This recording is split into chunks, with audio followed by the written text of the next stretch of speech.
আসসালামু আলাইকুম ফ্রেন্ডস, এটুজেট শিক্ষায় আপনাদেরকে স্বাগতম। আপনারা সবাই কেমন আছেন? আশা করি সবাই ভালো আছেন। বরাবরের মতো আপনাদের সাথে আছি আমি সাইফুল ইসলাম। চলে এসেছি নতুন একটি ভিডিও নিয়ে। আজকে আমরা জানবো আপনি সদর রসুলপুর থেকে লাকসাম যেতে কোন কোন ট্রেন রয়েছে, সেই ট্রেনগুলা ছাড়ার নতুন সময়সূচি, বন্ধের দিন এবং কতক্ষণ সময় লাগবে বিস্তারিত। আমি যদি আপনাদেরকে ট্রেনের সময়সূচিগুলা বলে দেই, আপনি সদর রসুলপুর থেকে লাকসাম যেতে প্রথমেই যে ট্রেনটি রয়েছে সেটি হচ্ছে কর্ণফুলী। কর্ণফুলী ট্রেনটি সদর রসুলপুর থেকে ছাড়বে দুপুর 2টা 17 মিনিটে এবং এটি লাকসাম গিয়ে পৌঁছবে দুপুর 2টা 52 মিনিটে। এই ট্রেনটির কোনো অফ ডে নেই।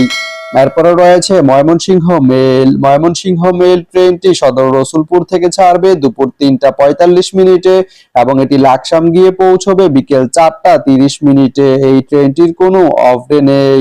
তো আপনি সদর রসুলপুর থেকে লাকসাম যেতে এই দুইটি ট্রেনের যে কোনো একটি ট্রেন ব্যবহার করতে পারেন। তো ভিডিওটি কেমন লাগলো অবশ্যই কমেন্ট করে জানাবেন।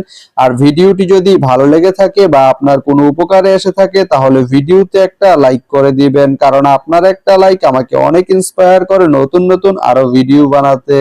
তো ধন্যবাদ সবাইকে ভিডিওটি এতক্ষণ ধৈর্য ধরে দেখার জন্য। ভালো থাকবেন, সুস্থ থাকবেন, এডুজেট শিক্ষার সঙ্গেই থাকবেন।